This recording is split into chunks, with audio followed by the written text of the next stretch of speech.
नमस्कार। स्कूल विद्यार्थी इस YouTube channel में आप सभी का बहुत बहुत स्वागत। मेरा नाम है सोनाली जाधव। स्कूल विद्यार्थी ये चैनल खास करके स्कूल गोइंग स्टूडेंट्स और उनके पेरेंट्स के लिए बनाया गया है ताकि उनको पढ़ने में थोड़ी हेल्प हो जाए।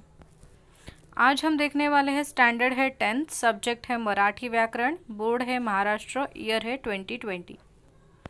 आज हम शब्द समूह का पार्ट 6 ये देखने वाले हैं और इसमें हम लोग आज 15 शब्द समूह के लिए एक शब्द है वो देखने वाले हैं। इसके पहले के पार्ट्स आपको हमारे प्लेलिस्ट में मिल जाएंगे। सो शब्द समूह क्या होता है? बेसिकली बहुत सारे शब्द बोलने से अच्छा हम लोग एक ही शब्द में अगर उस चीज़ को बोल सकते हैं तो हम लोग वो एक ही शब्द यूज़ करते हैं, उसको बोलते हैं शब्द समूह बद्दल एक शब्द। भरपूर बोलण्यापेक्षा एका शब्दात जर ती पूर्ण गोष्ट सांगता येणार असेल तर त्या शब्दाच्या समूहाऐवजी जेव्हा आपण एकच शब्द वापरतो त्याला आपण म्हणतो शब्द समूह। आणि शब्द समूह हा प्रश्न तुम्हाला शब्द संपत्ती या टॉपिकमध्ये व्याकरण विभागात 1 मार्काला येतो। सुरुवात करूया आपण। तप करण्याची जागा, जिथे साधू लोक ऋषी लोक तप करतात त्याला काय म्हणतात? तपोवन। आता भरपूर शाळांचं नाव किंवा वेगवेगळ्या आश्रमांचं नाव सुद्धा तपोवन ठेवलं जातं, पण ॲक्च्युअल मध्ये तपोवन याचा अर्थ काय होतो तर तप करण्याची जागा, जिथे तप केलं जातं त्या जागेला तपोवन असं म्हटलं जातं। आणि जास्त करून तप हे जंगलातच केले जायचे आधीच्या काळात, त्यामुळे वन असा शब्द त्याला आलेला आहे, म्हणून तपोवन असा शब्द बनलेला आहे। जिस जगह पे ऋषि मुनि तप साधना करते हैं उस जगह को तपोवन बोला जाता है। सेकंड, दुसऱ्या धर्मात प्रवेश करणे। एका धर्मातून, समजा तुम्ही हिंदू आहात आणि तुम्हाला ख्रिश्चन धर्मात प्रवेश करायचा असेल तर त्या गोष्टीला, त्या प्रोसेसला काय म्हणतात? त्या प्रक्रियेला म्हणतात धर्मांतर करणे।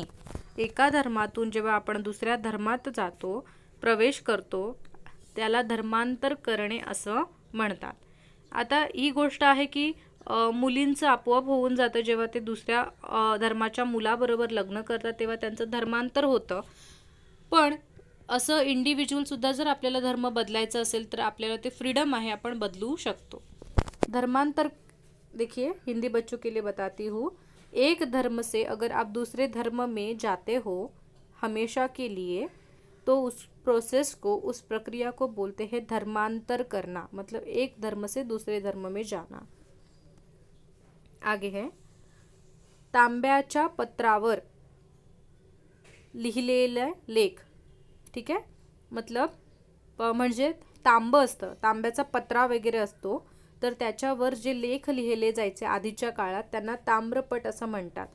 कारण त्यावेळेला कागद हा शोधला गेला नव्हता, शिलालेख होते जे दगडावर लिहिले जायचे, पण त्यानंतर तांब्याचा शोध लागल्यावर तांब्याचे पत्रे बनवले जायचे आणि त्या तांब्याच्या पत्र्यांवर कोरीव काम करून लेख लिहिले जायचे, आर्टिकल्स लिहिले जायचे, त्यांना ताम्रपट असं म्हटलं जातं। पुराने ज़माने में तांबा जो मेटल है, ओके, उसके जो पत्रे बनाए जाते थे उस पे कुछ लिखा जाता था, कोरीव काम किया जाता था, तो उसको बोलते हैं ताम्रपट। तांबा, पीतल, ये आपको पता है मेटल। पुढे घोड़े बांधण्याची जागा। ऐसी जगह जहाँ पे घोड़े बांधे जाते हैं, घोड़ों को रखा जाता है। तबेला और पागा, ओके, ये 2 शब्द उसके लिए है। तबेले में जिथे घोड्यांना बांधलं जातं त्या जागेला तबेला म्हटलं जातो किंवा पागा सुद्धा म्हटलं जातं। जसं की गायींना बांधण्याची जी जागा आहे त्याला आपण गोठा म्हणतो, गायीचा काय असतो? गोठा असतो। तसंच घोड्यांना जिथे बांधलं जातं त्याला तबेला म्हटलं जातं किंवा पागा म्हटलं जातं। जीवाला जीव देणारा। हां, आपण बोलतो ना माझा हा एवढा जवळचा मित्र आहे की तो जीवाला जीव सुद्धा देऊ शकतो। सो जीवाला जीव देणारा म्हणजेच काय? जीवलग, म्हणून आपण त्याला काय म्हणतो? हा माझा जीवलग मित्र आहे। जीवाला जीव देने मतलब जान को जान देके बचाना। ये तो मेरा बहुत ही जिगरी दोस्त है, ये मेरे लिए जान भी दे सकता है, ऐसे जो हम लोग शब्द यूज़ करते हैं वही मराठी में यहाँ पे दिया है कि जो जान भी दे सकता है उसको हम लोग जिवलग बोलते हैं। ज़्यादा करके दोस्तों के लिए ये यूज़ किया जाता है एज अ विशेषण। आगे, जग जिंकणारा, संपूर्ण जग जिंकतो त्याला म्हणतात जगज्जेता। ओके, फॉर एक्झाम्पल आता म्हणाल तुम्ही की जग कोणी जिंकलेलं आहे, तर असं काही नाही आहे की म्हणजे जग जिंकणे म्हणजे लढाया करणं।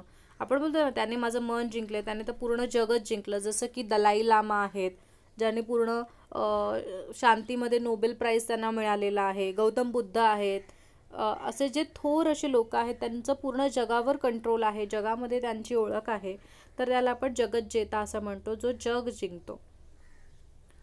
जग मतलब पूरे वर्ल्ड को जो जीतने वाला है उसको एक टर्म यूज किया जाता है, उसको बोलते हैं जगज्जेता।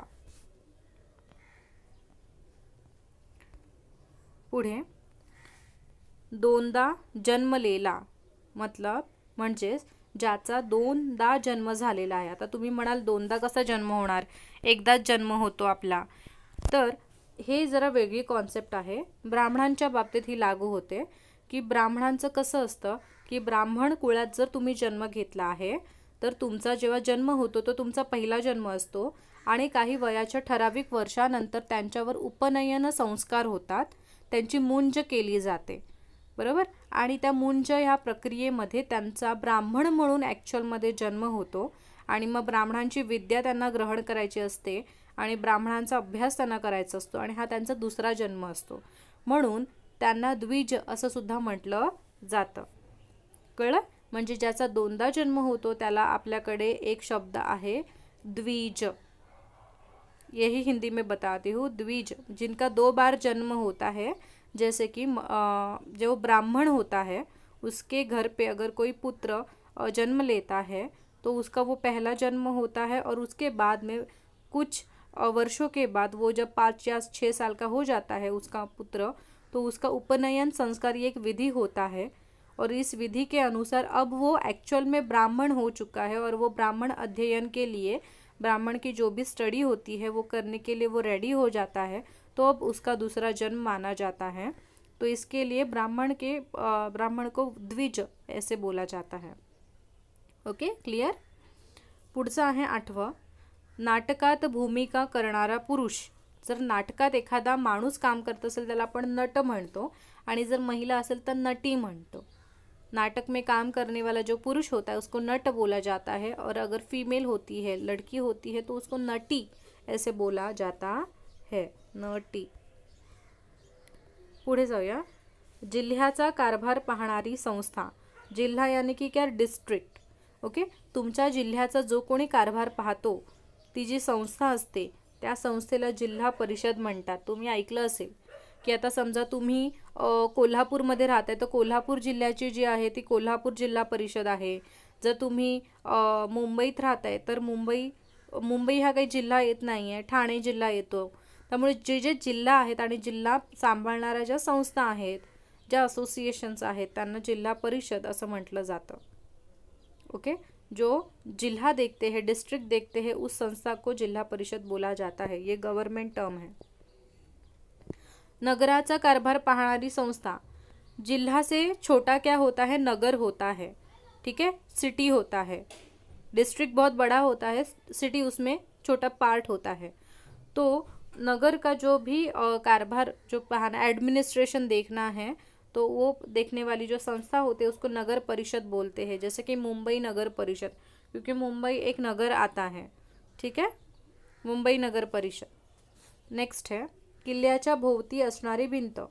किल्ला आपको पता है फोर्ट, फोर्ट के बाजू में जो बहुत बड़ी बड़ी दीवारें होती है उसको बोला जाता है तट। मराठीत मुलांना माहिती आहे याला तटबंदी सुद्धा बोलतो। तुम्ही जर हिरकणी हा पिक्चर बघितला असेल सोनाली कुलकर्णीचा, तर त्यामध्ये तुम्हाला ती कसं तो बुरुज तोडून, कारण सगळीकडे तटबंदी असते तिला उतरता येत नाही आणि एक तुटलेला बुरुज असते तिथून ती उतरते। तर जी तटबंदी म्हणजे तीच की किल्ल्याच्या भोवती असणारी भिंत जी किल्ल्याच्या संरक्षणासाठी बांधली जाते। पुढे आहे एकाने दुसऱ्याला ला इथे राहिलेला आहे. एकाने दुसऱ्याला सांगून चालत आलेली कथा, त्याला काय म्हणतात? दंतकथा. दंत म्हणजे दात असा अर्थ घ्यायचा नाही आहे इकडे, ठीक आहे. सो आता समजा मी तुम्हाला, तुमच्या आजीने तुम्हाला एक गोष्ट सांगितली, तुमच्या आजीने तुमच्या आईला गोष्ट सांगितली, तुमच्या आईने तुम्हाला गोष्ट सांगितली, तुम्ही तुमच्या मुलांना गोष्ट सांगितली, आणि अशा ज्या गोष्टी आहेत ज्या सांगून सांगून पुढे जातात, म्हणजे जास्त करून भूताच्या गोष्टी, काही रहस्यमय गोष्टी, आपल्या गावातल्या गोष्टी, की ह्याने सांगितलेलं, मग त्याने पुढे पुढे पुढे आपण त्या गोष्टी सांगत जातो. ज्या खऱ्या आहेत की खोट्या आहेत हे माहिती नसतं, पण आपण खऱ्या मानून चालतो, त्यांना म्हणतो आपण दंतकथा, ठीक है. जो कथाएं एक दूसरे को बता के ही आगे आगे बढ़ती है, आगे आगे जनरेशन में चली जाती है, पीढ़ियों दर पीढ़ी, तो उस कथाओं को बोलते हैं दंत कथा. यहाँ पे दंत मतलब दांत, ये नहीं लेना है. दंत कथा मतलब ऐसी कथाएं जो सच है या नहीं वो पता नहीं है, पर वो हमारे दादाजी ने, नानी जी ने ऐसे बोल बोल के वो कथाएं आगे आगे जा रही है. आगे, दैवावर विश्वास ठेवणारे. यहाँ पे मैं हर बार बोलती हूँ, इस बार भी बोलती हूँ ये चीज़, कि देव का मतलब होता है भगवान और दैव का मतलब होता है नसीब, ठीक है, लक. तो यहाँ पे ये वाला शब्द है नसीब. सो जो नसीब पे विश्वास रखने वाले जो लोग होते हैं, दैवावर विश्वास ठेवणारे, त्यांना दैववादी म्हणतात, ठीक आहे. दैव या शब्दाचा अर्थ होतो नशीब आणि देव या शब्दाचा अर्थ होतो देव किंवा भगवान, ईश्वर. पण आपल्याला दैव हा शब्द सांगितला आणि म्हणजे जो नशिबावर विश्वास ठेवतात, की नाही नशिबात असेल तर होईल, असे जे बोलणारे लोक असतात त्यांना दैववादी म्हणतात, ठीक आहे. पुढे जाऊया आपण. दान धर्म करणारा. कोण आहे दान धर्म करणारा? दान धर्म करणाऱ्याला आपण दाता असं म्हणतो. जो दान धर्म करता है उस इंसान को हम दाता बोलते हैं. आता काहीकडे म्हणतात की नाही दानशूर पण बोलू शकतो की नाही. हो, बोलू शकतो, पण दानशूर कोणाला प्रॉपरली बोलतात? की जो दानधर्म करण्यात प्रसिद्ध आहे, म्हणजे तो दानधर्म करतो, पण तो एवढा दानधर्म करतो की तो दानधर्मासाठीच खास प्रसिद्ध झालेला आहे, म्हणून आपण त्याला दानशूर म्हणणार. तुम्ही कधी जरी जाऊन जर दान करणार असाल तर त्याला दाता म्हणतात फक्त, पण तुम्ही दान करण्यात खूप फेमस आहात, प्रसिद्ध आहात, तरच तुम्हाला दानशूर. म्हणून तर कर्णाला आपण म्हणतो की दानशूर कर्ण, ठीक आहे, कारण त्यांनी स्वतःची कवच कुंडल जी होती ती त्यांनी दिली होती. सो अशा प्रकारे जो दान करने में बहुत फेमस होता है उसको दानशूर बोला जाता है. कई मतलब एक दो बार सिर्फ दान किया तो उसको दानशूर नहीं बोलेंगे, उसको दाता ये अलग शब्द है. सो अशा प्रकारे आपले 15 शब्दसमूहाबद्दल एक शब्द असे झालेले आहेत. एकदा आपण रिकॅप करून घेऊया, जेणेकरून तुम्हाला कळेल की तुमचे किती लक्षात आहेत आणि किती तुम्ही विसरले. व्हिडिओ रिकॅप करण्याच्या आधी पुन्हा एकदा एक आठवण करून देते की हिंदी व्याकरणाबद्दल आपण 10 दिवसांचा पेड क्लास ठेवलेला आहे ऑनलाईन. जर तुम्ही त्याच्यात इंटरेस्टेड असाल, जर तुम्हाला हिंदी व्याकरण सगळं जे आहे 10वीचं ते शिकायचं असेल या 10 दिवसामध्ये, तर तुम्ही नक्कीच ती व्हिडिओ पहा. आणि जर तुम्ही इंटरेस्टेड असालच तर तुम्ही काय करा, मला मेल करा आणि तिथे तुमचा कॉन्टॅक्ट नंबर शेअर करा, जेणेकरून मी तुमच्यासोबत पुढचा संवाद करू शकेन. सुरुवात करूया रिकॅपसाठी. तप करण्याची जागा तपोवन.